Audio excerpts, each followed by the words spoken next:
अस्सलामुअलैकुम रहमतुल्लाहि व बरकातहू।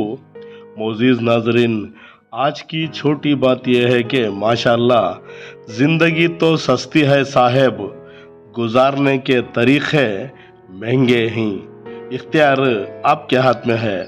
शुक्रिया मेरा चैनल देखने के लिए। आप इसे ज़्यादा से ज़्यादा सब्सक्राइब करें। कुछ अशार आपके सामने पेश करता हूँ, काबिल कबूल हो। हमेशा वही बुलंदियों पर रहते हैं जो खुद से पहले दूसरों का सोचते हैं। चेहरा नहीं या रब, चेहरा नहीं या रब, नसीब हसीन कर दे, नसीब हसीन कर दे। धोखा बड़ी कमाल की चीज़ है यारो, कभी खाकर तो देखो, समझदार बन जाओगे। वक्त ने दफना गया मेरा मेरा शौक भी, मेरा ज़ौक़ भी।